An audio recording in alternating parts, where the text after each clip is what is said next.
Good evening, everybody. I will call this special meeting to order. We're going to discuss this evening the district annexation fiscal analysis of Valleywide. This special meeting is called to order at 5 o'clock. Madam Roll, can you please call the roll? Madam Clerk, can you please call the roll? Councilmember Dynas. Here. Councilmember Diedrich. Here. Councilmember Temple. Here. Mayor Pro Tem Carwin. Here. Mayor Estrada. Here. Commissioner Goodroyce. Here. Commissioner Sanchez. Here. Commissioner Tremblay. Vice Chair Peterson. Here. And Chair Faust. Here. Next, we're on the Pledge of Allegiance. Councilmember Diedrich, can you please lead us, sir?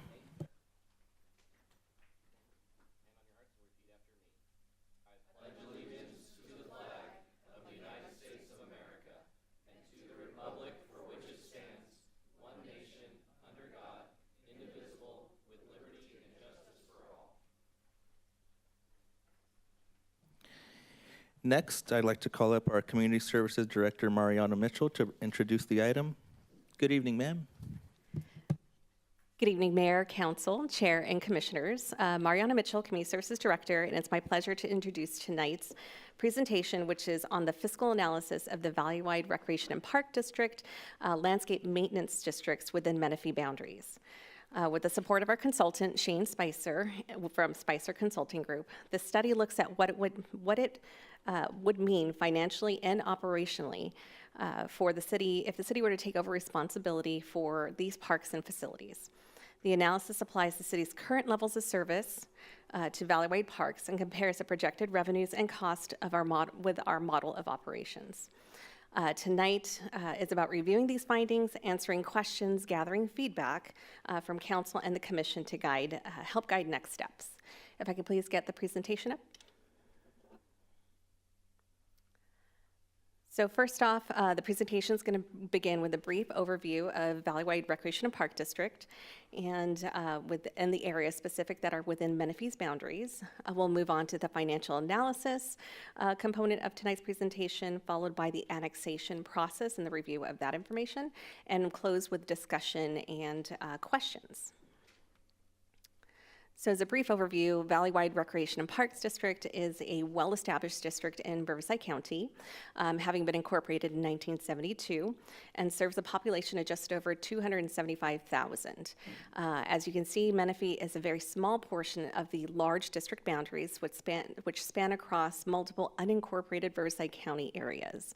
With over 700 acres of parkland and multiple facilities, their annual budget and revenue and expenses span just over $29.5 million, with their primary revenue sources being property taxes, assessments, and program fees. And those program fees would be similar to what we would get for facility rentals and field rentals and recreation program fees.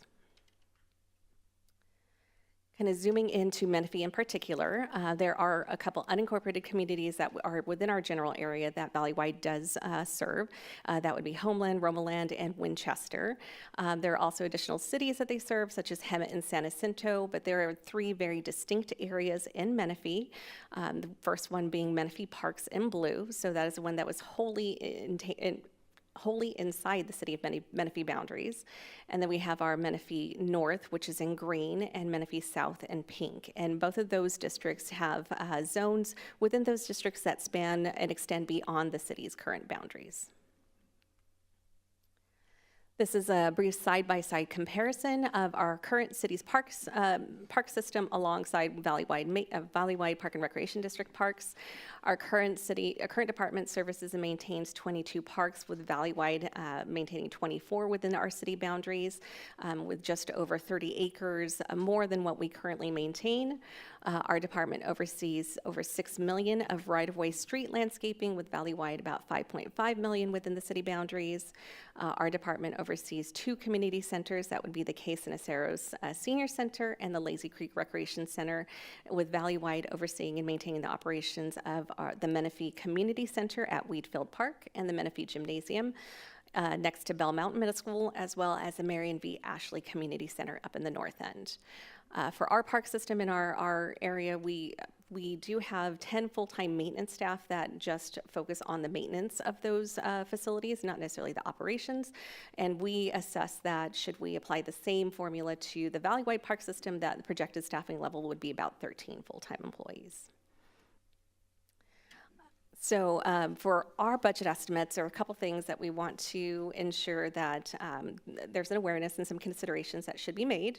The figures that we're presenting are just estimates and based on the information that's readily available to us, meaning that they may not capture all of the nuances that may exist beyond regular services or service needs.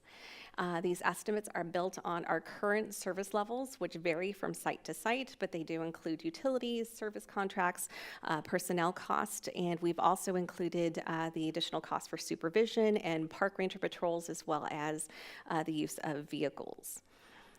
For the financial considerations, it's important to notate that the areas in the north and the south that contain portions outside of the city limits will most likely require a Proposition 218 vote for annexation, and additional cost related to recreation programs and maintenance vehicles and sports field lightings cannot be funded by the district assessments. So this instead would fall within the city's general fund component. And lastly, their reserves may be available to conduct some capital improvements or replacements. However, we don't have that information readily available, and that would require additional assessment should the city wish to pursue annexation. So this is our brief overview, and now I'm going to turn it over to Shane Spicer, who's going to go through the fiscal analysis component of our presentation. Good evening, Mr. Spicer. Welcome. Good evening. Thank you for having me. Pleasure to be here. So the fiscal component included a number of items, and I'll briefly describe how we approach this, and then we're going to go through each of the districts individually, describe our findings, and then I'll briefly walk through what the LAFCO annexation process is going to consist of and what a Prop 218 would entail. So, as Mariana had mentioned, we were able to gather as much information relevant to the fiscal analysis for these three landscape maintenance districts. Now, these are 1972 Act assessment districts. They are different than the CFDs that the city's been employing for maintenance services. And there are certain requirements that go with that as far as the way that the assessments are determined, and I'll talk about that in great length with the Prop 218. So we took the fiscal year 24-25 engineers reports for the three districts. We were able to pull out that information, and I'll walk through what those engineers reports included. We also did a 5-year look back just to ensure that there's consistency with the way that the services were described. We also gathered 37 original and annexation engineers reports for each of these districts that were used as these districts were growing, both in the north and the south specifically. We also obtained 93 various service contracts that we were able to go through, find the description of the services, and incorporate that in our analysis. We put together a detailed database utilizing the 24-25 tax roll information. We had to map that information through our GIS platform as it was necessary, as these three different districts, although they have separate zones and separate assessments, they're all levied under large fund numbers. So we had to split what was within the city, what was outside the city being assessed for each of these three districts. So that was important. And we mapped the districts, we mapped the zones, and we'll identify which are within, which are without, or outside the city boundaries. And we incorporated the contract data and mapped the maintenance items and quantities. We compared the engineers' reports and the contract information and used a very conservative approach to try and ensure that we were adequately covering the costs. So we didn't want to shortchange our estimates in the service costs. So when there were some ambiguous information between an engineer's report or a contract, we employed the one that gave us the largest quantities to use in order to determine that amount. We compared the engineer's reports, used the conservative approach, and then we grouped these maintenance items into two categories: between parks, trails, facility maintenance, and district direct zone maintenance. Using these costs that Mariana described as using the city's current cost approach, we then determine what those service costs are. Did we lose the presentation? Okay. So now I'll walk through what we found for each of these three districts. So as you can see, Menifee Parks is the largest of the three districts. It includes 12 parks, 65 acres. Also, 1.2 million square feet of landscaped area. We also identified the two facilities, Wheatfield Community Center and the Menifee Gym. It's noted that the Menifee Gym has a 50% joint use agreement as well. With the district revenues, we determined about $2.3 million in total assessments.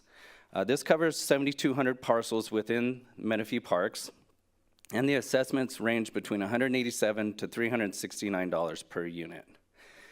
If you notice up in the upper right, the valley-wide total budgets match the district revenues, and this is determined out of the engineer's report.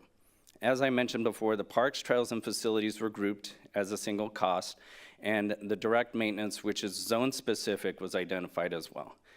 Indirect costs, that's your administrative costs or reserves that are calculated. And we applied the same approach for both, for the indirect costs as valley-wide to do an apples-to-apples comparison. So approximately 20% of the total direct cost is used for administration and reserves. So in our analysis, we determined for parks, trails, and facilities approximately 1.2 million, and that's in the second grouping, the city maintenance estimates, with direct maintenance of a little over 500,000 and indirect at 458. So our total came out to 2.23 million compared to the 2.3 million in valley-wide's estimates. So within reason, reasonable range given the information we were working with. In order to adequately identify the full costs of the services to the city, there are the general fund impacts Mariana had mentioned. This includes the sport park utility costs, sport park maintenance costs, facilities for the two facilities identified at 100,000, and then maintenance vehicles, as well as recreational programs and revenue offsets. So in total, the net negative variance, all inclusive, is a negative $647,000 to the city to take the Menifee Parks districts over. It's important to note that for Menifee Parks, there are only 2% of the total assessments have an escalator. So it's pretty much a flat assessment annually for the balance of the district. Okay. So for Menifee North, you can see includes the newer parks that are on the east side of the city that are included in there. 7 parks for 69 acres. There's also Eller Park, which is outside the district boundaries, and then Marion Ashley Park. There's 3.5 million square feet of landscaping, with nearly half of that being open space. And as I mentioned, the Marion Ashley facility is included. So district revenues for the Menifee North is $2.8 million. This is for 2,100 parcels, with the assessments ranging between $285 to $1,019 per parcel across 12 zones. And as you notice, there are some outside the boundaries, and we'll identify those specifically in the next slide. So for the cost estimates, valley-wide estimated $2.8 million total, with $700,000 in parks, trails, and facilities, and $1.5 million for direct maintenance. We determined about $3 million in total costs, so slightly more in cost estimates for the city to maintain these parks and trails and landscaping, with $1.3 million in parks and $1.2 million in direct maintenance. And as you can see, we use the same indirect cost assumption. So the estimated general fund impacts, similar approach, $683,000 total, with $133,000 for utilities, $36,000 for park maintenance, sport park maintenance, facilities of $150,000 a year for the Marion Ashley Center, maintenance vehicles of $72,000, and the recreational programs and revenue offsets. So a grand total of $932,000 net negative to the city for taking over Menifee North. The difference on Shane, these. while this slide, I just have a question here. I'm trying to understand the terminology. Are these the costs of assuming ownership, or any of these annual costs? Because it would seem like maintenance would be an annual cost, but other things are a one-time fee. So which of these would be continuing costs, and which of these are switcheroos? These should be all ongoing annual maintenance costs. So this is variance is 932,000 is per year. Per year. Understood. Thank you. The Menifee North assessments, however, they all do have a 2% escalator, unlike the Menifee Parks District.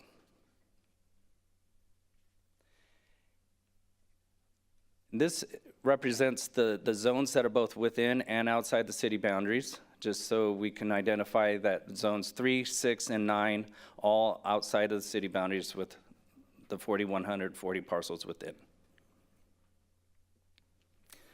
So for Menifee South, this is the smallest of the three. This district includes 5 parks, 14 acres, and nearly 800,000 square feet of landscaping. There aren't any facilities identified for this district. Total revenues at $1.1 million, with the estimated budget to include $218,000 in parks, $671,000 in direct maintenance, and indirect maintenance of $222,000.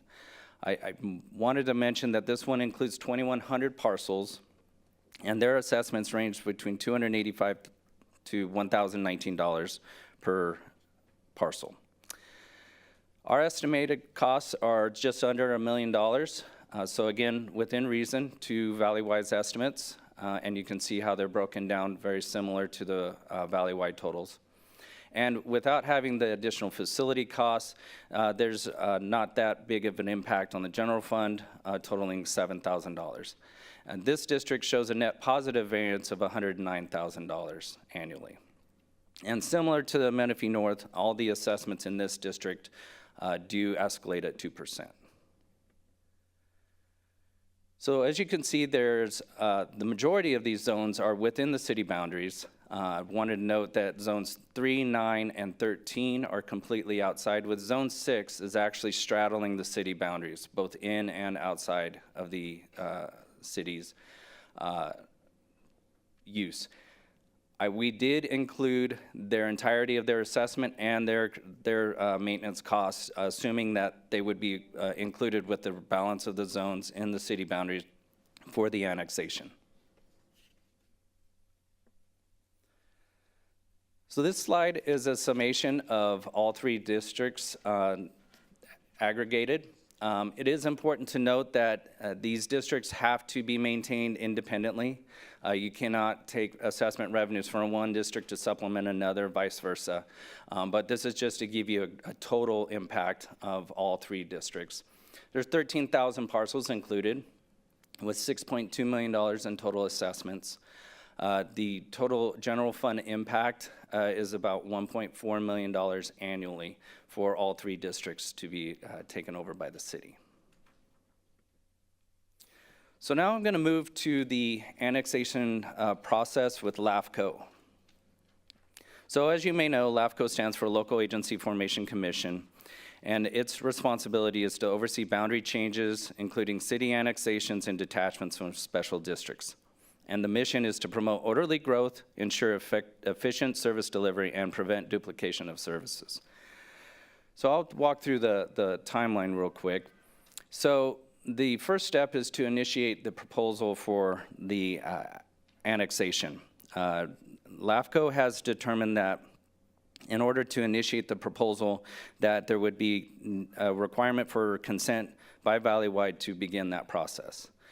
Then the application is completed, prepared with a plan of service, the fiscal impact documentation, and a clear legal boundary map justification for the annexation. Then LAFCO will initially review the information and provide comments, may request supplemental information. There's a public notice and protest hearing, required hearings for residents and stakeholders to provide input. You'll notice in the green, the Prop 218, I'll cover that in the next slide, as part of this process as well. Finally, the commission would vote, where LAFCO would vote to approve, deny, or conditionally approve the annexation. Recordation and implementation upon approval with new boundary map and responsibilities are recorded, and the city would begin phased operation. It's estimated that this timeline would take approximately 18 months to 2 years to complete.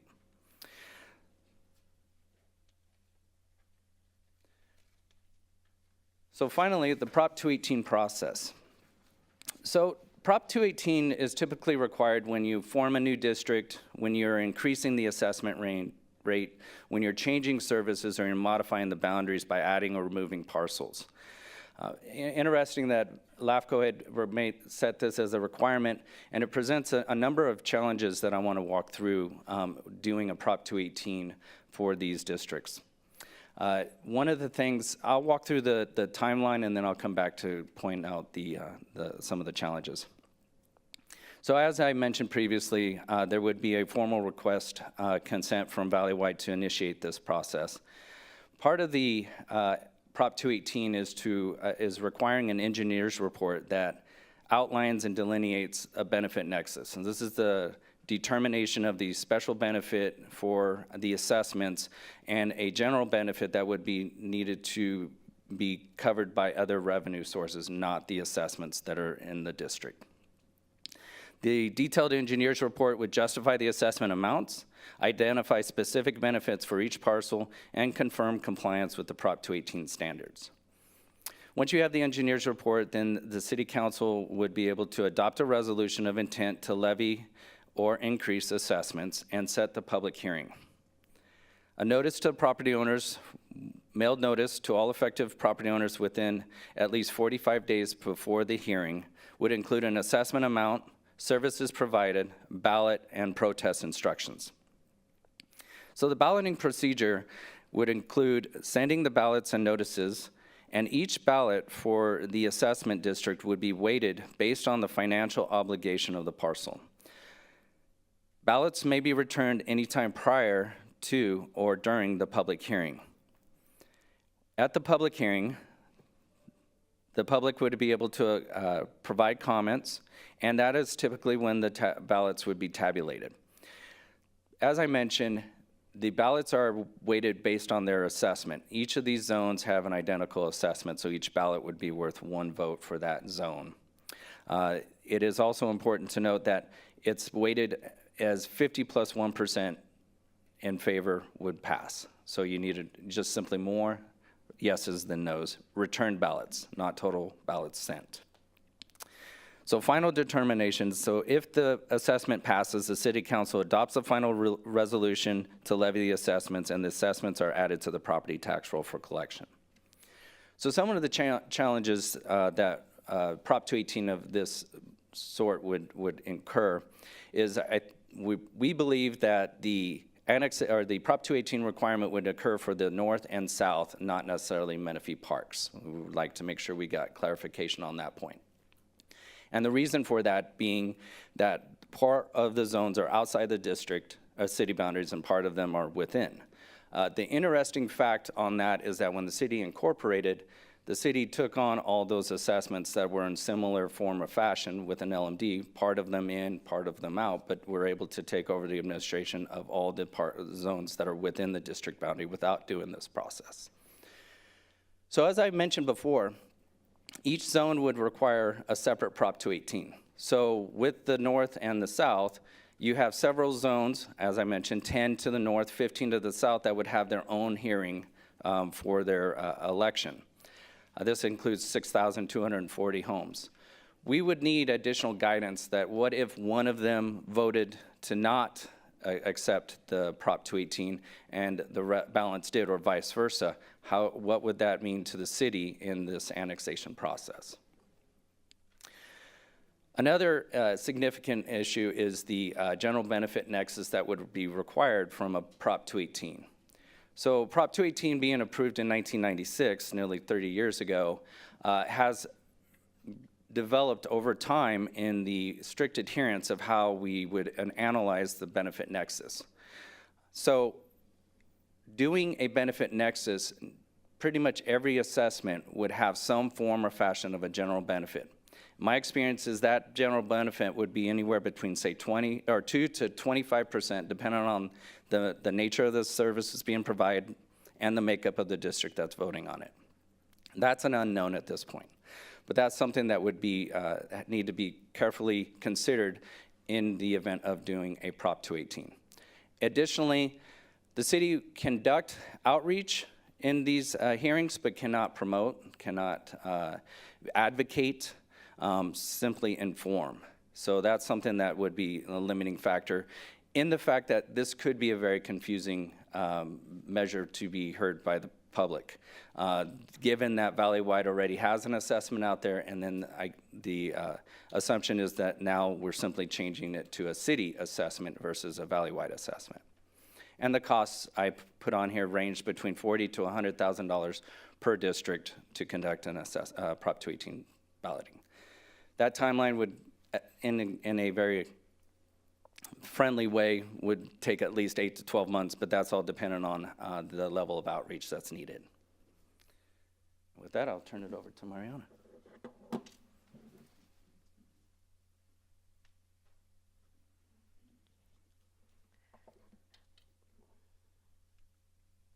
There we are. So just kind of a brief overview of everything all the information that was provided this evening. One of the reasons why we're having this discussion is because there's the operational and service considerations. Annexation of the parks would create consistency of both the park management, accessibility, and as far as maintenance and signage to all parks within the city of Menifee boundaries. So that's one of the reasons this discussion is taking place, all while also ensuring residents would continue to pay their current existing park fees. It would just be changing out the entity who would be assessing these taxes. Additionally, some of the financial and procedural considerations would be the fact, as Shane had mentioned earlier, the communication to over 6,200 homeowners in the North and South districts would, again, be included in part of the Proposition 218 vote process, and would incur a one-time cost of between $40,000 to $200,000, regardless of the outcomes. Additionally, if we were successful in the annexation, there's a minimal cost of $1.5 million to the general fund that would go towards not just maintaining but operating these parks and facilities. And these costs are expected to grow over the years as the cost of personnel and contract costs continue to grow. And then lastly, as Shane had mentioned, there's the procedural risk of the required study for the Proposition 218 vote, could shift some more of those costs to the service provider as opposed to the homeowner, which could create some inequities. And then also a failed vote could create some service or legal challenges. So just a few of the items that we discussed today regarding the fiscal impact analysis, and that pretty much concludes our report, but we're here to answer any questions that council and commission may have. Thank you, Director Mitchell and Mr. Spicer. Council and commissioners, this is our time to ask questions, and then we'll move on to public comment. Let's stick to questions only. Mayor Pro Tem Carwin. In the chart with all of the districts that we have here, is there a line in here, I don't know, maybe I missed it, considering the cost of repairs from the current condition if we were to take them over from Menifee standards? Like, would there be an additional line item that's not in here about how much it would cost us to bring the parks up to a different standard than they currently exist? That is not currently included in this fiscal analysis. As I kind of mentioned in the considerations, there may be reserves available. We just don't have that information readily available, and any cost associated with replacement or capital improvements not included in this. So there's not been an evaluation of the condition of the parks? No, we haven't taken that under yet. So all of these numbers are based on taking over the parks in their respective current conditions? Yes. All right. In all of these numbers, I understand that the $1.5 or so million on the city budget would be the hit. Is there any savings to the individual residents of the city of Menifee under these changes? Would the individual tax assessments go down, anything like that? Or would the financial impact be the same as it is now to the residents? At this point, we're anticipating the financial impact would be relatively the same. I think it's just the numbers in the Menifee South. There might be some savings. However, it's very minimal. And again, until we get a full understanding of what's entailed in those costs associated with that district, it's very minor. So as of right now, we're anticipating it would remain the same.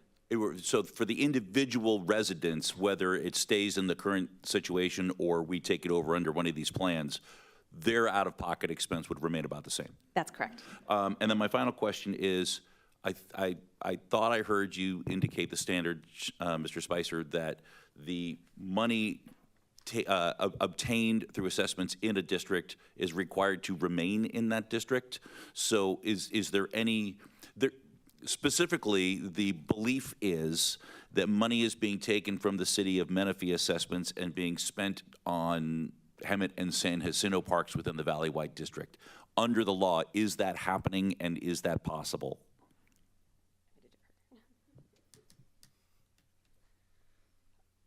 I can't speak to is that happening, but I know that it's not possible. So legally, Valley-wide is not permitted to take assessment fees from Menifee North and use them in Homeland or San Jacinto or anything like that. So if that's the belief, that's not happening. Correct. I understand. Okay, those are all my questions. Thank you. Commissioner Faust. Thank you, Mayor. Two questions. In the previous detachment effort, the costs, the assessment vote was going to be required, but in addition, there was a $500,000 payment to Valley-wide. What is that still a valid number? Is that cost increased now? That one-time fee? That was something that was conditioned under the original approval of the annexation and is no longer part of the application. So we'd be restarting the entire application process. So additional conditions may come forward, but we wouldn't know until we entered the application process. Thank you. And then second, what is, we talked about kind of building on Councilman Carwin's question about the cost savings to residents, not in, maybe not in taxes, but my understanding is that user fees at Valley-wide parks is significantly more than user fees at Menifee parks. So have we looked at how much savings that would be for the residents of Menifee that are currently renting Valley-wide facilities versus what it would cost under Menifee's fee structure? We haven't done the research on that, but we have recently reviewed our user fees, and they are at a lower cost, just dependent upon whether or not it's a youth nonprofit versus non-resident and residents. So, however, I just don't have that data readily available. But it appears there would be individual savings to the residents on user fees that are currently using Valley-wide parks. That's possible depending upon their status. Okay, thank you. Councilmember Diedrich. Thank you, Mayor. I just had two procedural questions. Did I hear right that we need Valley-wide's consent in order to begin the process? Correct. That was based on the last go-round that the Valley-wide would have to consent to it. And if they don't consent, there's no path forward at that point if they don't consent? I'm not sure if we've had a follow-up conversation with LAFCO, but I believe that warrants clarification to confirm. That's great. And then my other question, you might not be able to answer it, but I mean, the whole overview of the annexation process in the 218, it painted a fairly bleak picture. Do we have any idea of what the likelihood of success would be if we were to go through this process?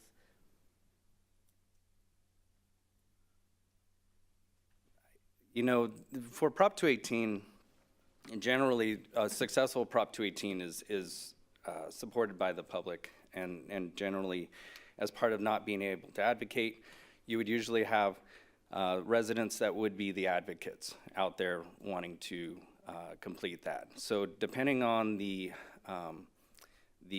level of support would determine the outcome of a successful Prop 218. And we're not there yet, right? We haven't done that kind of outreach yet. I think that's what we're here to discuss. But I mean, yeah, right. We haven't identified that. I just know I've personally, it's not, that's a comment. I'm going to save that for later. That's a comment. Thank you. Thank you, Councilmember Diedrich. Commissioner Peterson. Thank you for the presentation. I do have one question regarding the revenue offsets. Regarding recreation, what would be essentially the calculation based off of how many weekend hours, how many night hours with lights, how many, essentially that we put into, for example, if we look at Menifee North, the $306,000 dollars for the revenue offset. Do we have? Yes, yeah, we did calculate that based on our current usage of similar parks and sizes. So the parks, if they had lights, what our similar summer, fall, winter schedule look like is what we utilize to assess our revenue. Do you guys have those numbers? Not readily available, no. Okay, thank you. I have a question, Mr. Spicer. Mayor Pro Tem brought up how the money is being spent by Value-Wide. Are you saying that when you did this study, there are no clear line items in their accounting that specify Menifee taxes are staying to Menifee parks?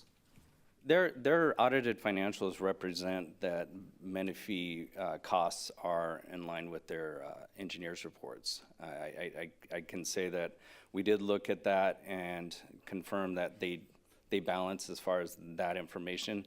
I can't say whether that's accurate, but that's pretty clear on their audited financials. Okay.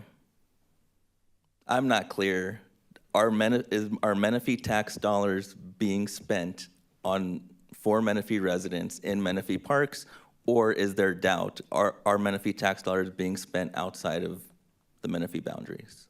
I don't have that information. Okay, thank you. Councilmember Dynas. Thank you. In response to a question by Mayor Pro Tem, you said that you did not review or inspect any of the Value-Wide parks in Menifee. But during your research looking at the budget for Value-Wide and stuff, did you find that they have a capital replacement plan or reserve to continue their improvement of No, the I parks? believe in our research, we didn't identify a capital improvement plan that was in place for the Menifee parks. Like I mentioned earlier, that we would have to, if we were to decide to take this next step into annexation, that would require additional research and analysis. Okay, let's move on down here. They said that there are some costs, like the lighting and things like that, we cannot use for, with the assessments that we get. How does Value-Wide cover those costs, and if their revenue are the assessments and user fees and stuff like that? How come they can do it but we can't? So their revenues, being based off of tax assessments. Also, another big portion is the program fees. So, reason why they may have increased their fee recently would be for cost recovery for things that aren't included or can't be paid out of those tax assessments. However, we can't speak to their budgeting process, just what we've received in the engineer's report. Okay, well, it doesn't make sense, but okay. We'll get into that when I can, sticking with it,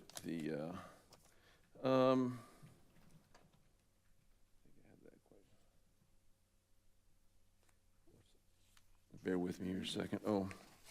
On the Menifee North District, your slide there, you have Value-Wide has $700,000 for parks, trails, and facilities, yet you're estimating almost 1.3 million for the same services. That's twice as much as what Value-Wide's spending it on. I'm curious, why is that so much more?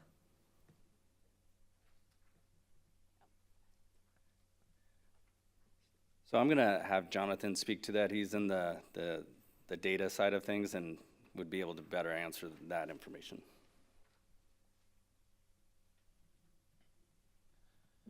So on the north side of, or you have parks south and north. The north side has a lot more landscaping that's not, that has to be readily maintained on a constant basis. And using a specific per square footage rate, it creates a higher cost. And that's kind of how you're getting a spread out higher cost. So if we annex, we're going to do the exact same work on the exact same acreage, but it's going to cost us more. Is that what you're saying? when we looked at it, because we broke everything down on a per square footage rate, we would pull in all of the square footage for each landscape item that needs to be maintained. That per square footage rate came out as a higher cost, yes. And I do want to add Or something. does that mean that that's how much they should be spending but Right. aren't? Right. Well, so You beat me to it. So- Doggone it. I think, yeah. So essentially, the way that their engineers' reports are derived is it's a base rate per unit. And so the purpose of us going through and measuring and quantifying was to get the real numbers that would actually be the case for the city to take on the maintenance. So as Jonathan had mentioned, we are confident that the direct maintenance for parks, trails, and facilities tie out to the parks, trails, and facilities that we mapped out. It's not a formula that's based on the amount of assessments, it's based on the actual anticipated costs. So, Okay, I mean, I think we use the same contractor for our right-of-ways as theirs. If I'm not I see Deputy wrong. City Manager Kramer chiming in. So, great question. I just wanted to acknowledge, we based our costs on our current level of service that we're providing in our landscape maintenance areas as well as our parks with the staffing applied at the same measure. So that could be the difference in terms of the frequency of maintenance and different factors that we apply for our service levels as compared to what they apply. So does the city have a higher standards than Valleywide then when it comes to maintaining the right-of-way? Certainly for some of our staffing, we do have a number of full-time staff that do a lot of our core maintenance requirements. So in terms of irrigation repairs, those kinds of things that we do not contract out, we manage those internally with city staff. And then the frequency for tree trimming and other maintenance services. So wouldn't, if we did like a hybrid of contracting some and using some in-house, we could reduce the $930,000 variance quite a bit. I know there'll be a discussion later, but think about it. But that was a question, though. Yeah, I didn't make a statement, I made a question. Yeah, if I can just add really quickly that what the information we presented today was, again, focusing on our current levels of service, and if we were to apply that to the parks in the Valleywide Park District. So meaning that, yes, there could be possibilities where if we're, need to reassess, what the budget itself could maintain under our current levels of service, we could make those adjustments. However, it was to give you an idea and a picture of what it would cost to have consistency across all parks. So, so final question then, we're just looking at a Prop 218 on the northern and southern ones because there's overlapping. Yes. It overlaps that. So the Menifee Parks one, that's all within the city limits, then therefore we don't have to go through as many hoops That's correct. to take that over then. That is Okay. correct. Okay, thank you. That's my questions. Commissioner Peterson. Just to refresh my memory, for example, in the north or south, if we're looking at all the different districts and let's say there's 10 districts, whatever, is it the population as a complete total for the district for us to be, for that to pass, or is it if one district does not pass, it's off the table? right, and that's the clarification we're going to need as to what that results in as far as our efforts, the city's efforts to do the annexation. Got it. Thank you. So we're still pending on that one, right? Yes. All right. Thank you.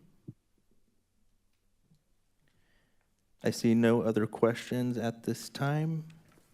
Okay. Madam Clerk Rosine, are there any requests to speak or has any correspondence been received? No correspondence, but we do have public speakers. Okay, great. Madam Clerk Rosine, can you please call the first public speaker? Melanie Phillips, followed by Kara Peters.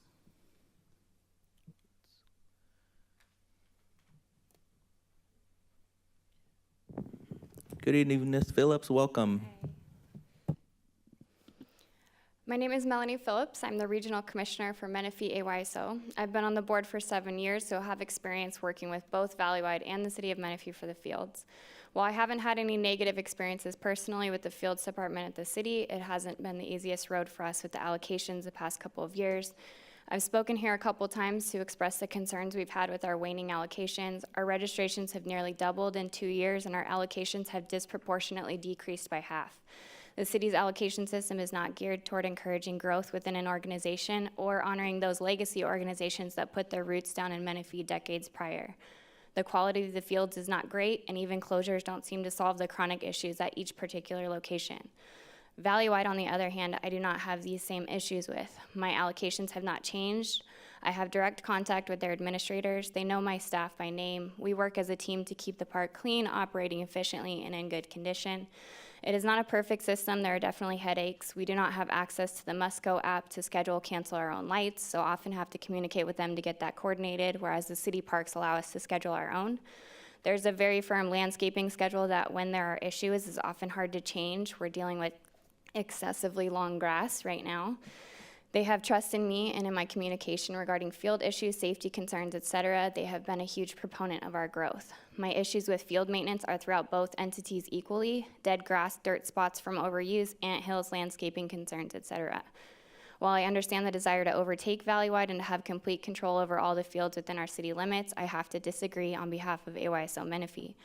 Rather than pouring those dollars into purchasing other parks that are already operating effectively with no detriment to the city, why not spend that money on new land, new parks, new facilities to meet the demand of the residents?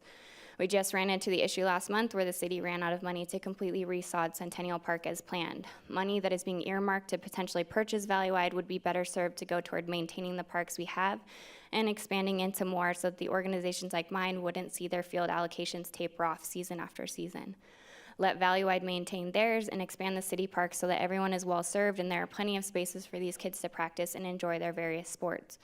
It seems that by spending a large sum of money to purchase existing parks that are already operating and serving the community, we are delaying potential growth into new ones, delaying lights being installed at the current ones, and putting a massive hold on any expansion.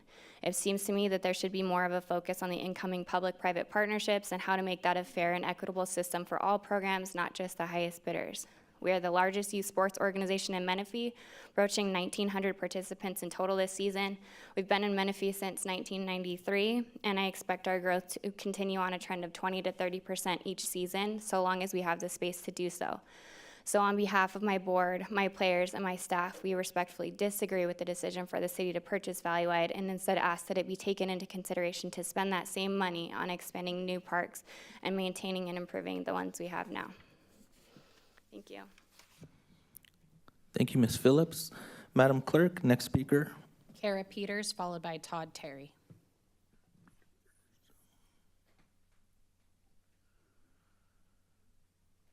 Welcome, Ms. Peters. Thank you. Hi, my name is Kara Peters, and I'm the general manager of the Menifee Master Association. I have dealt with Valleywide for the past 9 years as I've been there. About 4 years ago, we had a great relationship with them. There was a gentleman who responded to us, who maintained what they needed to. When he retired, things for us with Valleywide has really decreased. They're non-responsive, they're not willing to maintain what they used to, and we feel that the city would probably help us more than Valleywide, so that's it. Thank you, Ms. Peters. Yeah, thank you. Madam Clerk Rosine, next speaker. Todd Terry, followed by Angela Little. Welcome, Mr. Terry. Thank you. Good evening. I'm a board member of Menifee Lakes. I'm the treasurer. I currently have been working with Valleywide on and off, along with some other members of the community, to try to solve an issue that we have regarding the park adjacent to our properties, specifically with flooding.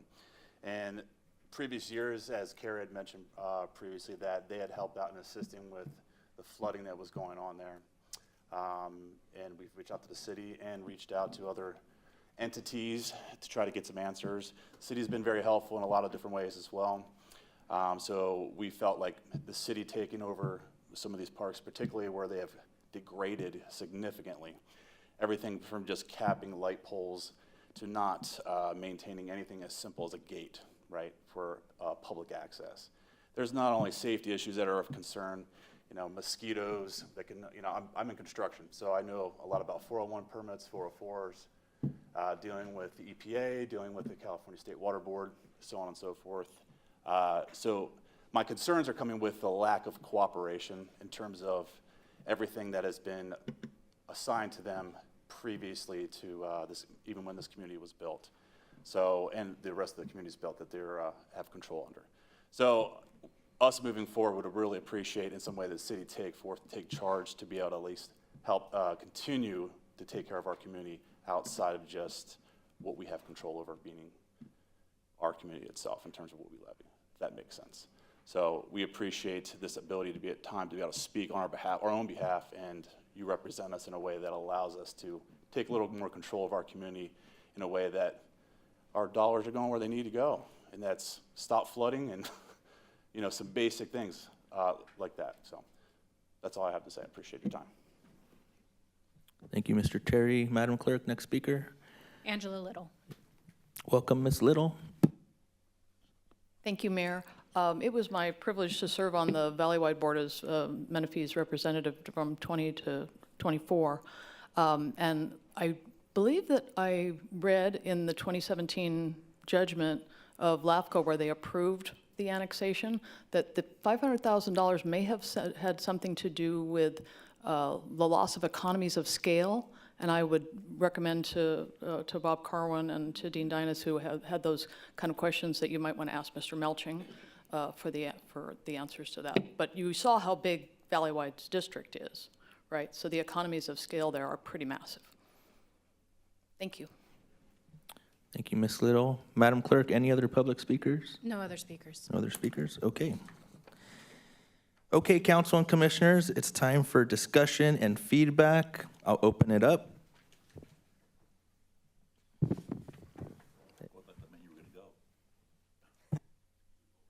No, I'll open it up for everyone. Anyone want to go? Yeah. I can start off. I think it's really important that we give our residents visibility into everything that's, and give the city of Menifee visibility of what's going on, whether it's on the east side of the freeway or the west side of the freeway. And another common comment that I get from constituents is the high cost user fees Valleywide charges compared to Menifee user fees, and the insurance costs that they have to incur to be vendors or set up an events.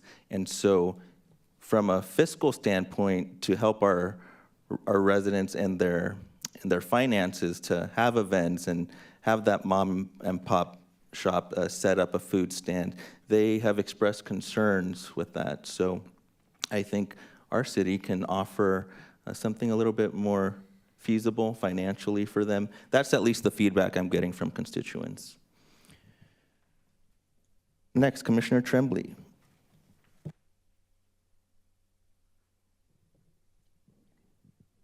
Thank you. I've gone both ways because I, outside of my role here, have attempted to use the parks at Valleywide from an organizational standpoint and ran into a lot of roadblocks as opposed to my experience using the parks with Menifee. However, I also believe in collaboration, and would it make sense for us to have the conversation with Valleywide to see if we can meet the goals that we have with getting some like consistency, if they're willing to maybe adjust their policies and procedures to mirror ours. So then we're not necessarily having to shell out as much money up front, and then also year after year if we could possibly collaborate. I don't know if that's a conversation that it could be had or if it even makes sense, but that's something I just wanted to throw out there. Thank you. Commissioner Peterson. Thank you.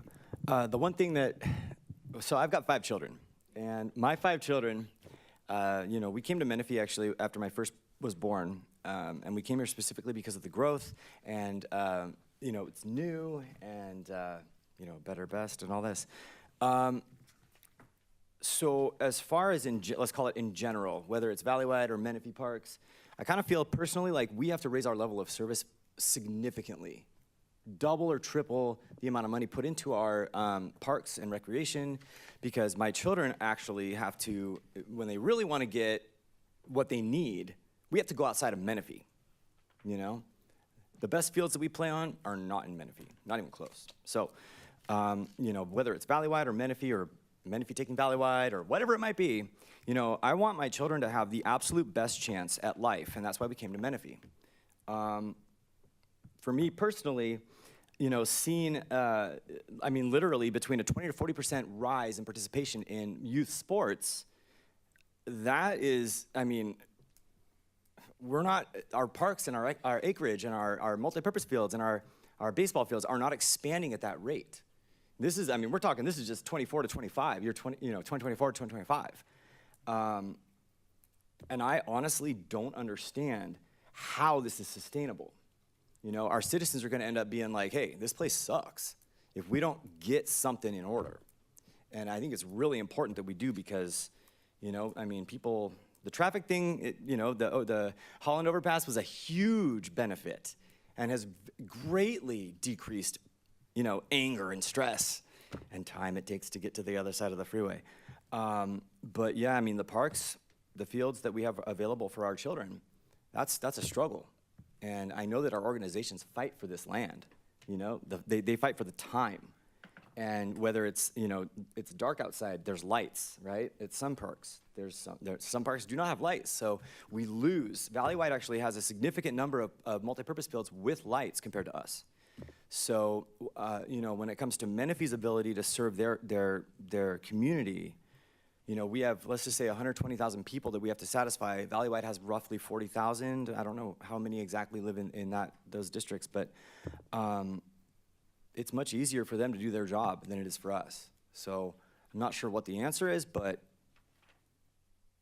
we have to stop tying ourselves together, you know, and get something done. Thank you. Mayor Pro Tem Carwin. It seems like a lot of the objections I hear to Valleywide in Menifee have to do with the condition of the parks, upkeep, responsiveness, maintenance. And if that's already their job, why can't we just make them do that? If there's flooding in a park, we have the ability to say, you've got this service in our park, fix it, as opposed to saying there's, you know, if I get bad customer service in a store, I don't immediately look at buying the store to improve customer service. I'll make a complaint. I'll contact management. I'll do something like that so they can respond. If they've got a bad director now where they had a good one, maybe we get a good director in there. Now we've got, you know, representation who are here and responsive. Ms. Little's already been here. Mr. Carnes is here. It just seems like,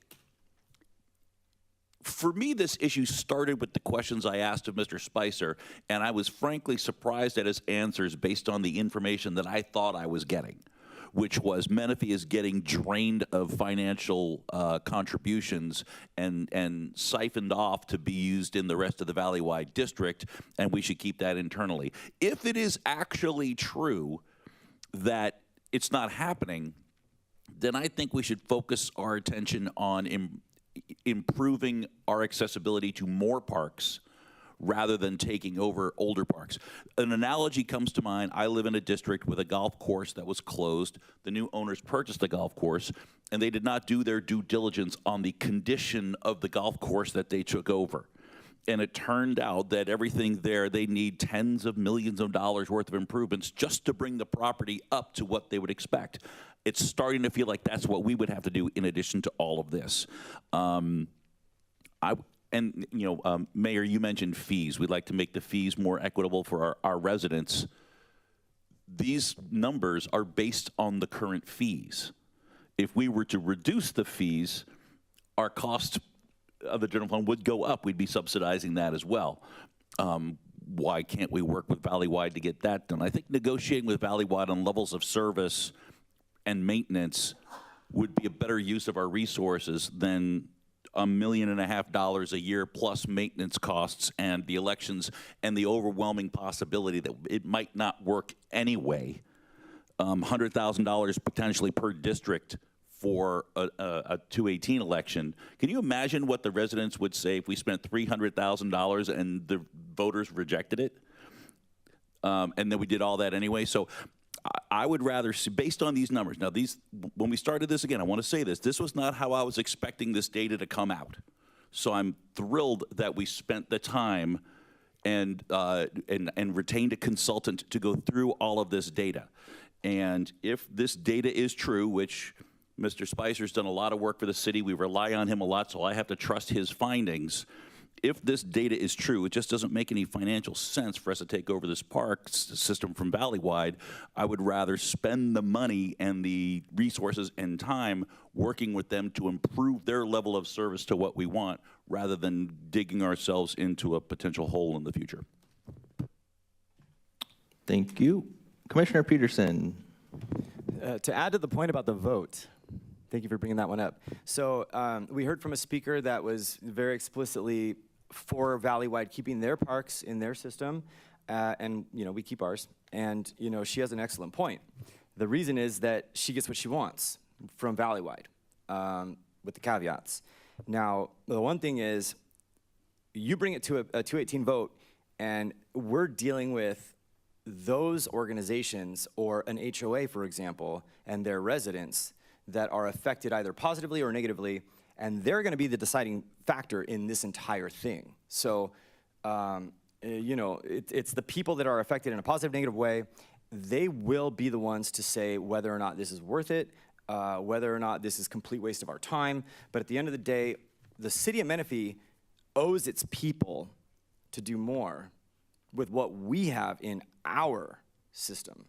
And so for every reason, I say that, when it comes to money, for example, for every reason we need to be spending more money on our recreation, our landscape, our in our general fund. We need to be putting more money into what our people have come here for.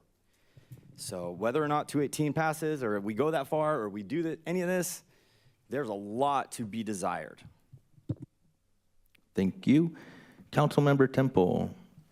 Yeah, I'm so divided on this issue because on the one hand, I think there's a huge benefit, and also it is the right thing to have Menifee be in charge of things that are within the city limits. I think there's huge benefit to that. Responsiveness by the city, knowing what's going to happen, the process, and then just being able to govern ourselves. I think that's really important. One thing I noted, and I wasn't even thinking about it until Mr. Terry brought it up. We do have a park that, for whatever reason, Paloma Park is a bog for about 9 months of the year because of a lack of response from Valleywide. And the residents around that area, specifically Menifee Lakes, they can't use that park. And that park has a large field, it has play area, and it's completely shut off because of an irrigation issue that for years has not been resolved, and that's a Valleywide issue. So I am sympathetic to that issue of responsiveness. I think that the great thing would be to have the parks within our purview of responsibility. My concern would be the timing.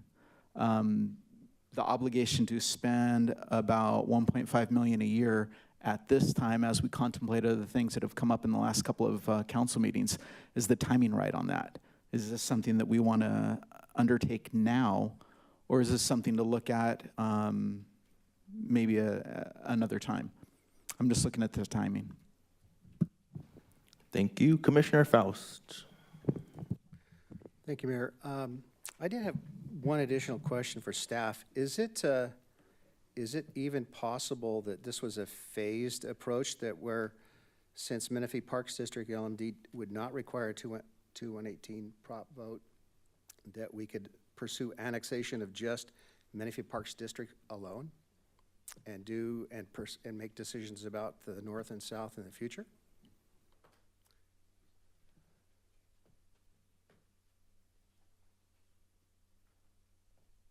Deputy City Manager Kramer. Chairman Faust, that's a great question, and I think it might be a possibility, but again, this is a process that we would have to embark on working with Valleywide.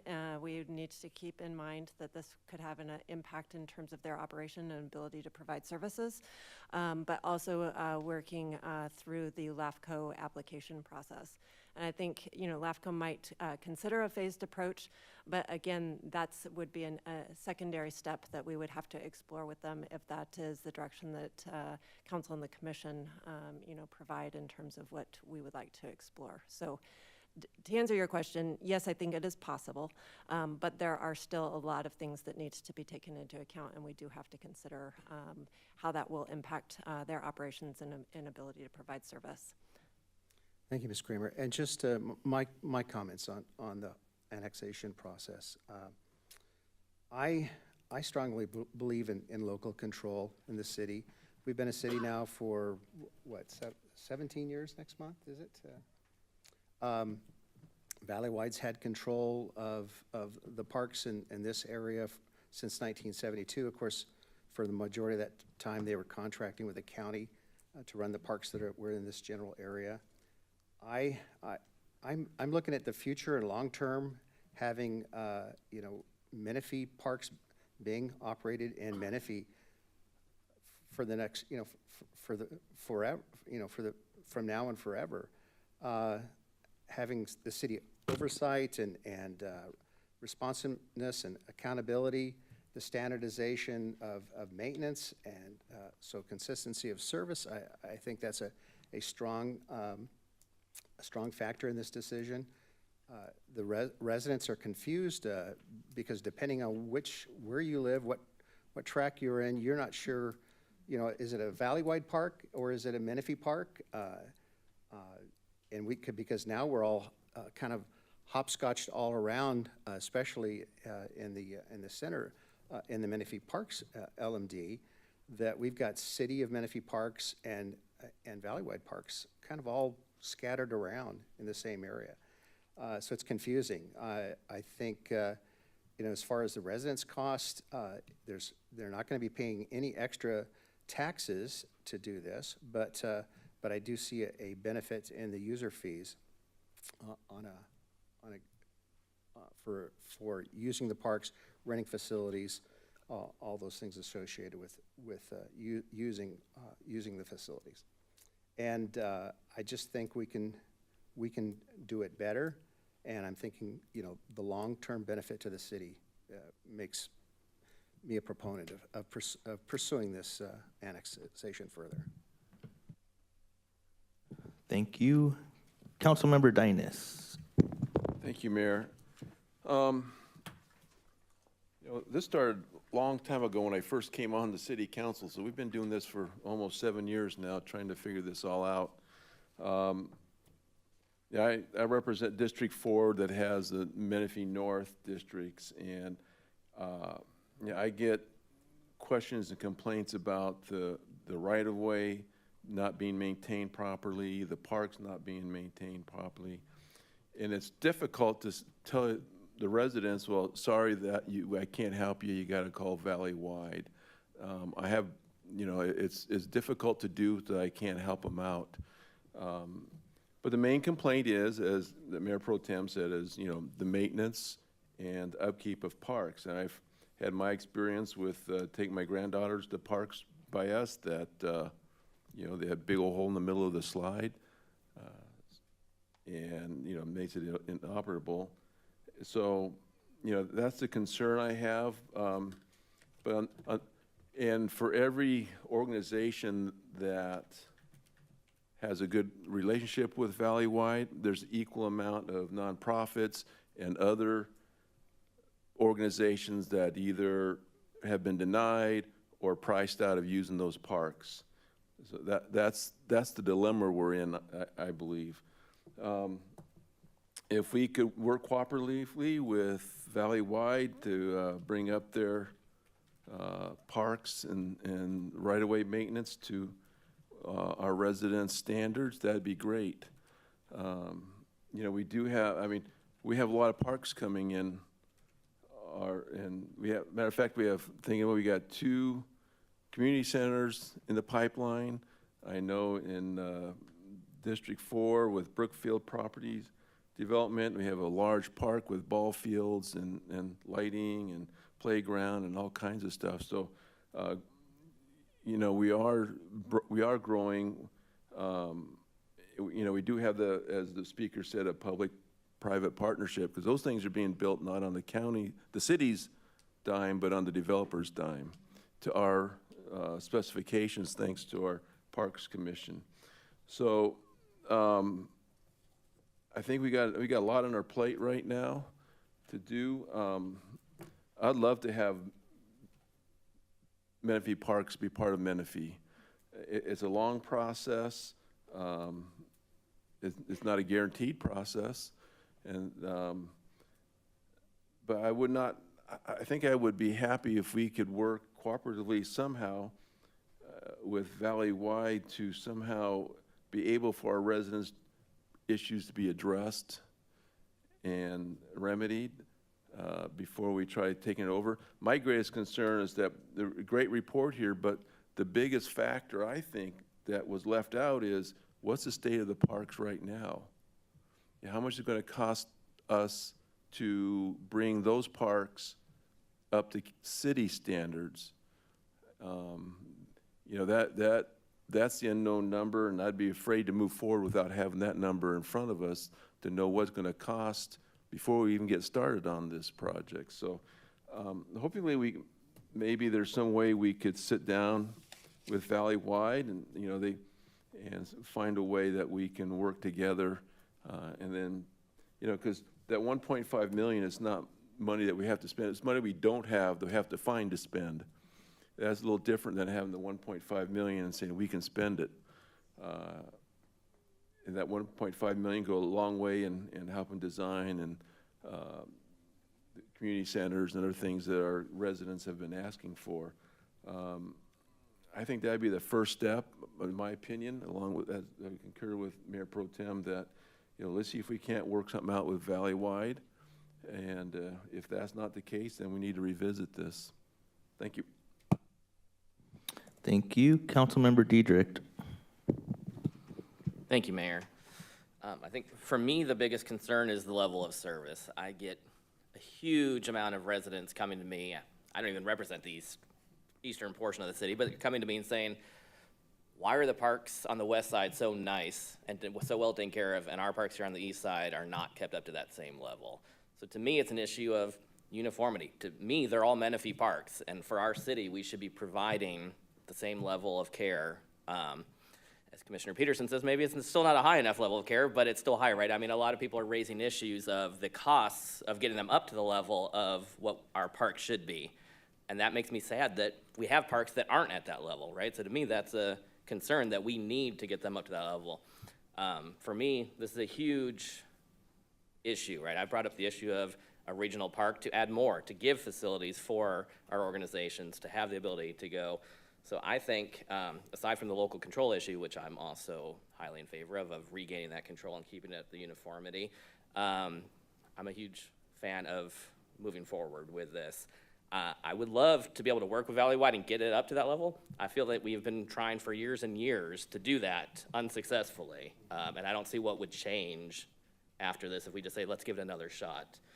My biggest concern, though, is whether it's a losing battle, right? If we can't annex the property, if we can't do the 218 and get it in favor, what's the point of this, right? So that's my concern, is if there's not a high likelihood that we're going to succeed, then I think we need to go default back to that of working together, working with Valley-wide and trying to do it. So I'd like to see more about, you know, who's in favor, because, you know, surprisingly, we heard from a speaker today that they said they don't want this, but from everybody I've heard from, they do want this and they would be in support of it. So I know many people that we could point to and say these are the leaders, but if it's still not going to be enough, then what's the point? I'd rather save the money, work on getting new parks and building up the parks that we do have. That's my thoughts. Thank you. Commissioner Tremblay. Well, right now it looks like Valley-wide has majority of the parks in our city that they're managing. And that also doesn't sit well with me, especially because we have a system set up for our parks. And then I definitely agree with everyone else's comment. Like, we do want a even standard across the board, no matter if you're on the east side, the west side, the north side of the city. And it seems like Valleywide hasn't been able to do that. And I'm not sure if they would be willing to. But I think if this is something that we can include the community in or inform the residents of the process, that we may have a lot more buy-in where moving forward would make more sense. Because as a resident, if I know, like, okay, well, it's going to cost $1 million+ a year. However, I've seen that the city, we can clearly see they've attempted X amount of meetings.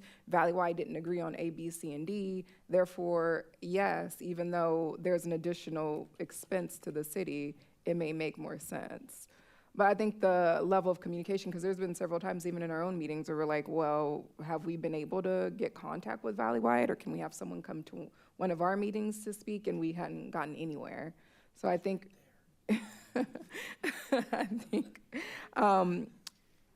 attempting to have those dialogues and being very intentional about it, where not only we're in the know, but that information is also accessible to the residents. I think that's going to make a very clear guide as far as what we should do moving forward after with this process. Thank you. Commissioner Peterson.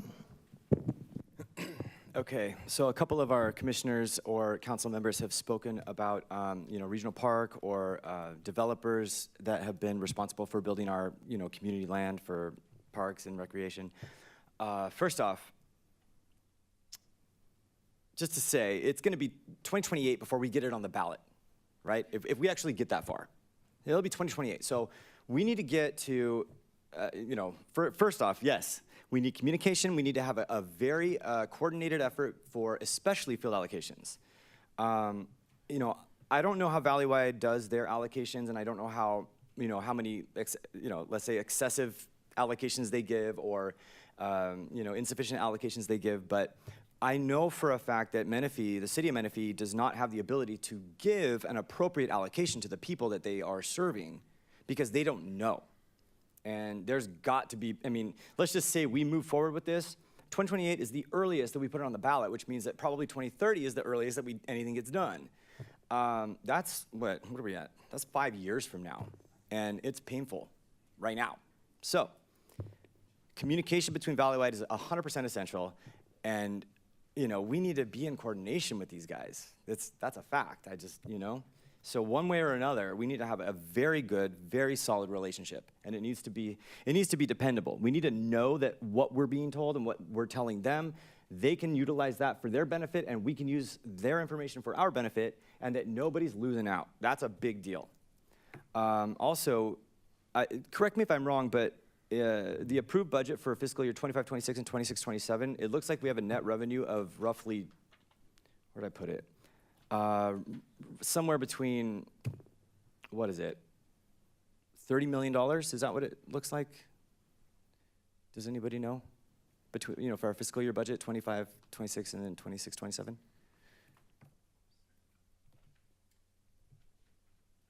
City Manager Villa.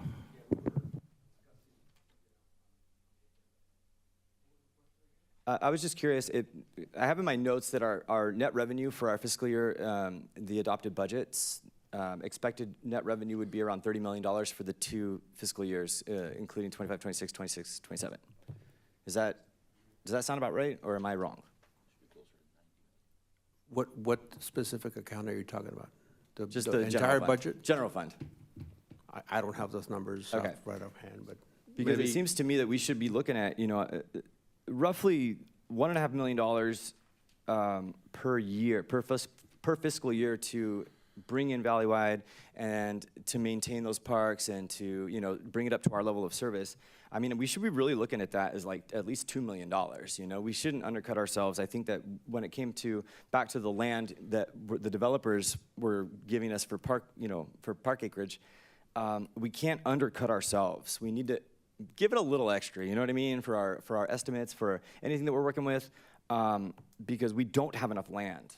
And so we should always, moving forward, we definitely need to take that into consideration. But, essentially, yeah, I've gotten my notes, $33 million in the general fund net revenue, but I'm not sure if that's accurate. But what we should be really considering here is that whatever we're doing with the parks, they're going to if we invest in our parks and our recreation, they are going to boost our economic development substantially. If we have for-profit, non-resident, competitive or travel organizations that are buying our field space, we are going to have people coming from Temecula, Murrieta, Paris, San Jacinto, Riverside. We are going to be, just to start with, if we have control over this, we have to put our economic situation, we have to take control over it and put these commercial developers in check because, they're keeping us in check and it's hard for us to move forward. But this is a huge, we could be bringing in thousands of people every week. So that's just something I have to say about that one. We have a rainy day fund. This is a big deal for just our youth development for Menifee residents in general, but economic development for our city and for its future, tax revenue and everything else. You bring people in, they come in for sports. They come in for sports for good fields, not for garbage fields, and well-managed fields. The money is not, the investment is nowhere near as much as what the benefit will be. So. Thank you. Hearing everyone speak, I think one big thing that I keep chewing on is, and I've slept on it, is the consistency and providing our residents uniformity. And we already have one of these problems with the school district. Menifee always is saying, and residents are saying, oh, well, why won't all our school districts be united? And we brought in Quail Valley and Menifee Lakes and Romo Land, and we have all of these different moving parts. But I think as we go forward in our future, the uniformity is really important, and providing providing our residents a clear vision, but giving our residents a clear understanding of who's managing their parks. And as a representative of my constituents, it's not a good feeling when I have to say, I don't have control of that park in my city, or I can't do anything for half the parks in my city. I want to be able to deliver for all the residents. And I think $1.5 million, yeah, it's a little hit, but I'm optimistic about the future. I'm optimistic about our economic development. Our revenues are projected to grow annually. We have a lot of prosperity coming forward. We're really emphasizing economic development. So going forward, I have a positive outlook that we would be able to provide the maintenance necessary. Councilmember Dynas. Thank you. I can't go without saying that, our staff has worked incredibly hard to bring good quality parks to Menifee. So I guess I take umbrage to calling them garbage parks and substandard. We're experiencing tremendous growth, and we're doing our best to bring in as many quality parks and a variety of parks that we can. So, and we're growing. We have more things in the plans, and so I think we're selling ourselves short by saying that we're inadequate. Could we use more? Yes, but you can't point to a city that couldn't use more parks.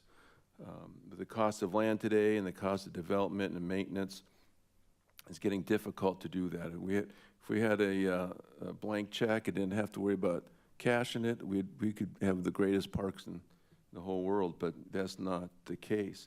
Also, I find it interesting talking about bringing travel balls, organizations and different sports into here. Every time there's a soccer tournament at Heritage Lake Sports Park, I get complaints from the residents that all those out-of-town, out-of-state players are parked all over their neighborhood. I got a feeling those that are around Wheatfield are probably in the same boat. I hear that all the time, and it's like, it's good news, bad news, but you gotta be careful what you ask for because you might get it, and the unintended consequences. But our city staff, I see them sitting here, they've worked diligent to make sure we have it. That's why we have a Parks Commission here to make sure that it's overseen properly. We put great faith in them. They've done a good job. So I just want to make sure that our residents know that we understand the importance of parks and the recreation in our city, and we're doing the best that we can. Thank you. Commissioner Faust. Thank you, Mayor. I just, as Commissioner Trimley mentioned, our relationship, working relationship with Valleywide in the past, it seems like the feedback I always get is that they're unresponsive to any of our concerns, and so I wonder with staff what they think. I mean, we have an MOU every year for the Wheatfield Park for 4th of July, but beyond that, what are the potential for getting them to listen and to get their reduce user fees and step up maintenance and things like that we have concerns of today? Commissioner Gidroyce. Going back in time, the city did give Valleywide a chance to manage our parks for us. And looking back on that, the city pulled the contract because we were not getting responsiveness. This is going back, I'm looking at this timeline here, 2015. I remember being at the meeting where Mayor Mann finally said, that's enough. They came back to us saying, I need $100,000 more on top of the 700 something we'd already contracted with them for. And I can tell you over the years I've been involved, we've heard nothing but complaints about maintenance. I think if the city were to take over maintenance and ownership of these parks, even though it will be incremental, we'd do a much better job in the long haul. Thank you. Director Mitchell, I see you at the podium. Yes, ma'am. Yes, I just wanted to speak to what we've heard so far in the discussion. We've heard that there's a need for us to want to identify opportunities for potential collaboration before potentially moving down the road of annexation because of the high cost. So that is definitely something staff is open to further exploring if that's the direction council would like to give us. Our current opportunities to working with Valleywide are based on event-specific opportunities like our Independence Celebration that's held annually at Wheatfield Park. However, it hasn't gone beyond that just because that's our current need at this point in time. But if there is further direction for councils for us to want to pursue more, that is definitely a possibility we can move down as well. Thank you, Director Mitchell. Mayor Pro Tem Carwin. What I find interesting in this discussion is we keep talking about the conditions of the park like we can't do anything. You know, people seem to forget that the Valleywide representatives are elected officials. There's city-run parks in my district that when people have a problem with it, they call me and I can get something done about it because I represent.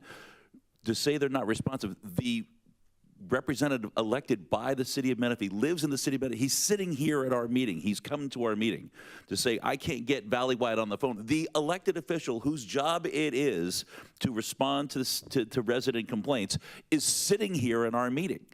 The member that he took over for is also sitting here in our meeting. So it seems to me like maybe as a city of Menifee, we've gotten a little bit lazy in our communication with Valleywide.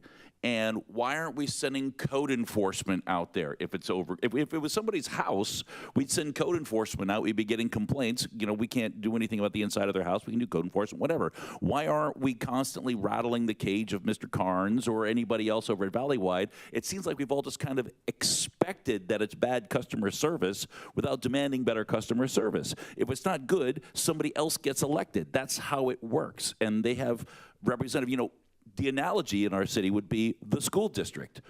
We're not happy with the school. We don't take over the schools. We work with them to get a better relationship, right? And they're their own entity within the city of Menifee. People say, well, they're our schools, so we should have control over them as well. We can't keep gobbling up other agencies when they have mechanisms in place to solve the problems. If they're not, we ramp up our efforts. We can get the county supervisor involved and say, Valleywide is not responding to us. It seems like we are not, it seems like we've accepted a poor level of customer service instead of demanding better on a daily basis and ramping up those efforts. It seems like we've gotten a little bit complacent in the city's relationship with Valleywide, and my kids went through Valleywide programs. They played in those recreation leagues. I've seen the good stuff that they do. Valleywide isn't trying to have terrible parks in the city of Menifee.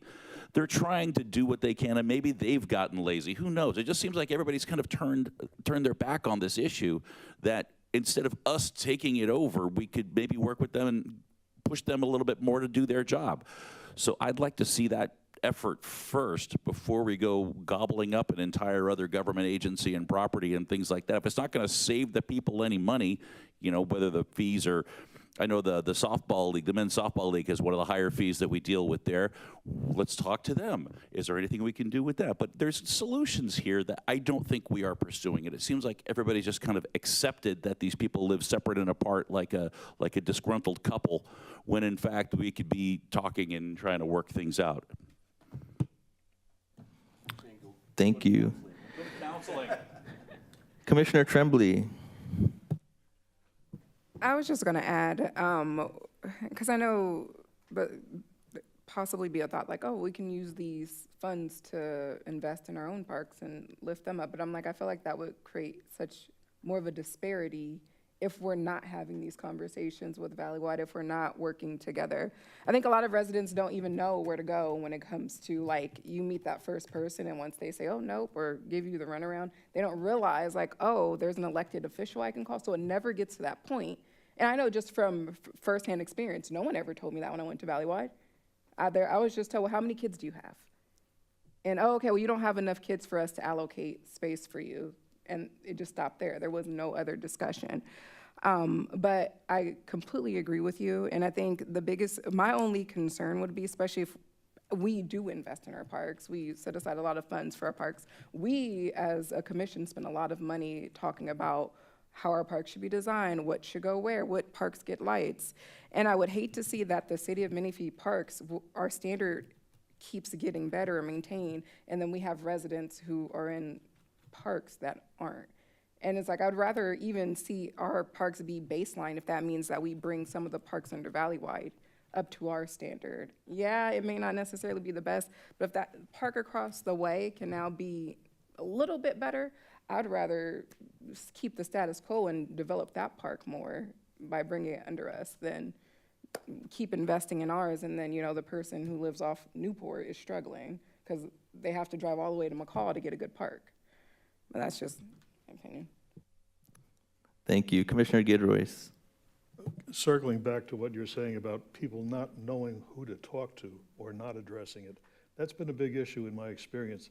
People come to commission meetings here expecting us to answer for Valleywide. There has to be better explanation for them, and I don't see any outreach that has ever caused that to come together. So, yeah, a lot of people don't know who to turn to. They come to the city. They expect that the city is managing these parks. The majority of the people I've talked to who have come to us, that's their perception. I can remember, for example, when Valleywide was digging up Newport Road and changing planting going on there. Everybody came to the City Parks Commission saying, what are you guys doing? And we're going, that's not us, that's them. And it does become a big problem, and it hasn't been resolved. There's a communication problem. I don't know if it's educating the public per se, or it's just that Valleywide isn't reaching out to the people it services. Thank you. Commissioner Peterson. Thank you, Mayor. First off, Councilmember Dynas, I just want to apologize for using the term garbage. I don't think that was the right term. Hidden Hills Park is actually, it's a Menifee park, and it is my favorite park in the entire city, pretty much, well, yeah, the city limits. I don't think we have any multi-purpose fields outside of our city limits within Valleywide or Menifee, but Hidden Hills Park is the absolute, that's my choice. Every time I want a park, that's the one. So I just wanted to clarify, we don't have garbage parks or fields. We actually do a very good job taking care of our the playgrounds and the you know, the general amenities, the restroom facilities. You know, when it comes to some of the fields, there are some parks that are clearly favorites and they are fought over. Centennial sometimes is one, Adam Murphy Ranch, Hidden Hills. There are some fields that are very sought after. Some of them are, you know, not as maintained as they should be, but yeah, I would say that my favorite parks are definitely Menifee parks versus Valleywide parks. Level of quality is much higher. Regarding Heritage Lake Sports Park, I think that, when your residents complain to you, Councilmember Dynas, I think they're actually complaining about Menifee residents going to normal Saturday, league stuff. I don't think those are coming from outside. And so, parking is a big one. Some of the residents, some of the participants, they actually choose to park in the neighborhoods because it is much, much easier to get to the field than from the actual parking lot, which is it's kind of a mess. But yeah, parking's a big thing. And that applies to, I think, all of our parks. We actually have some really nice parks that could use extra parking, and which would actually open up the doors for further improvements such as lights. But yeah, I just wanted to make it clear that my term of using garbage was not the right one. So, thank you. Thank you, Commissioner Tremblay.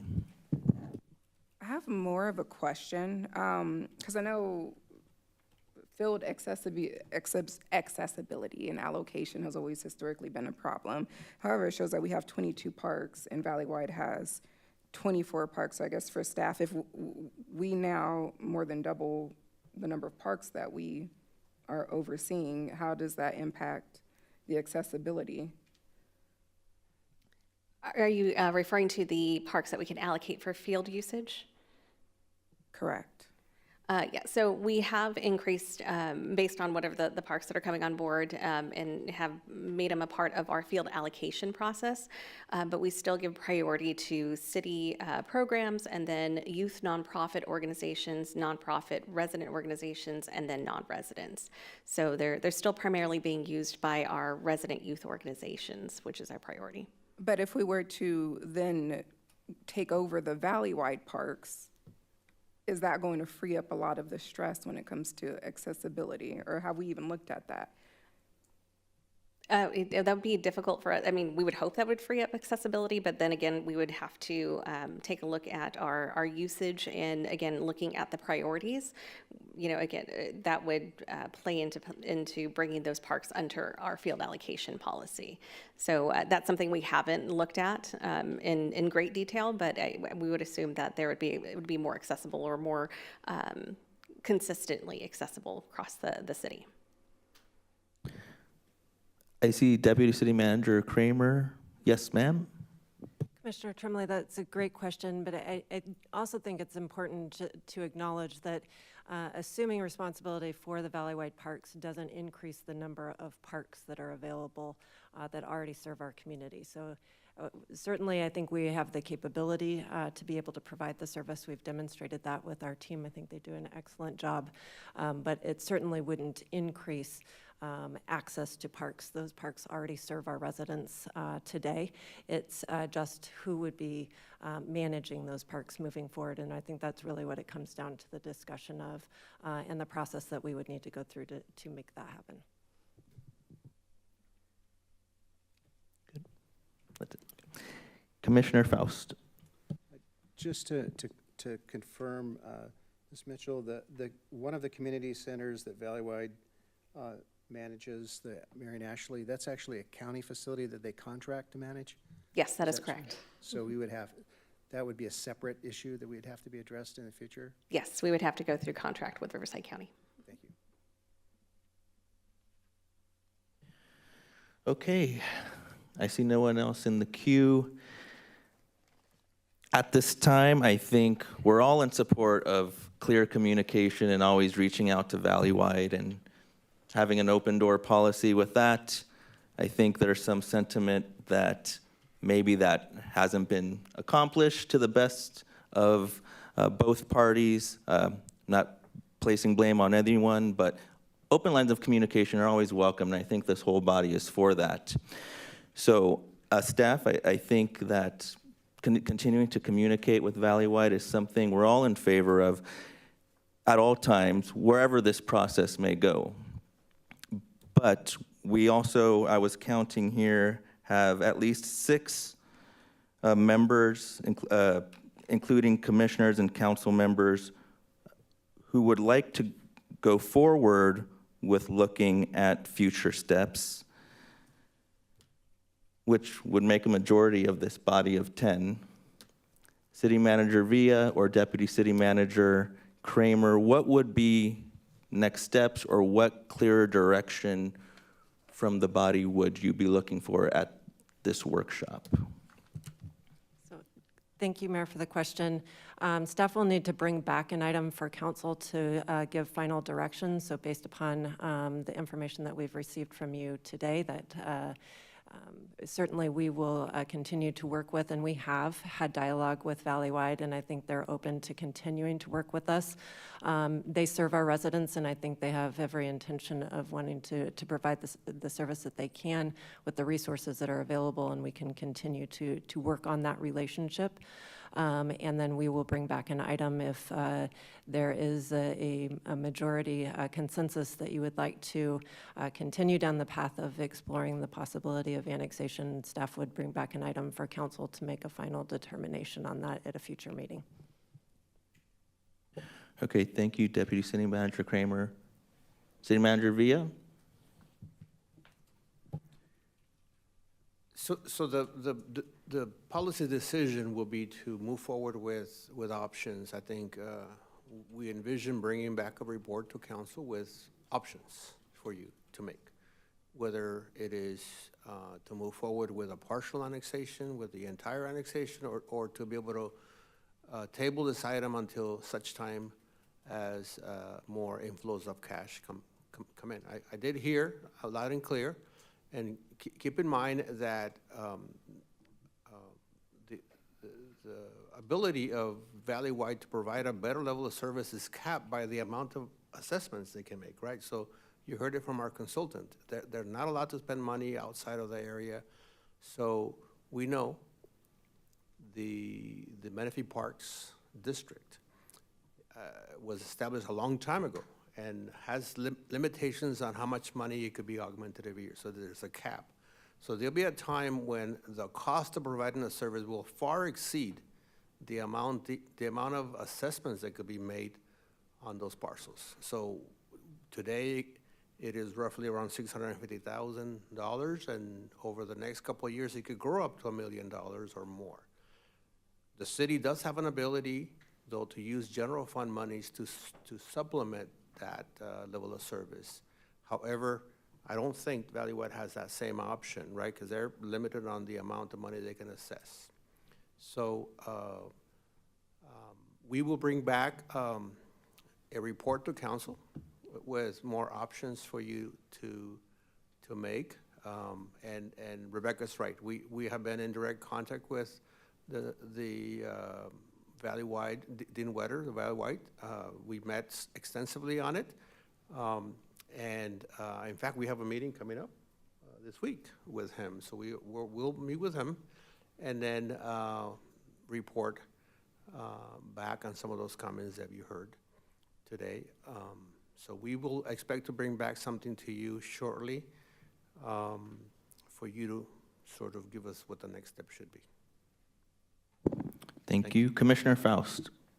Mayor, I just want to thank you and the council for setting this special meeting agenda and for inviting the Parks and Recreation Trails Commission to be a part of the discussions today. This is an important issue that will affect all Menifee residents, and we appreciate the ability to be able to speak openly to the public about this important issue. Thank you. Thank you, Commissioner Faust. I see no other comments in the queue. Last call. All right. Thank you, everybody, for being in attendance. Thank you to the Parks Commission. We will adjourn this meeting at 6:43. Good night, Menifee.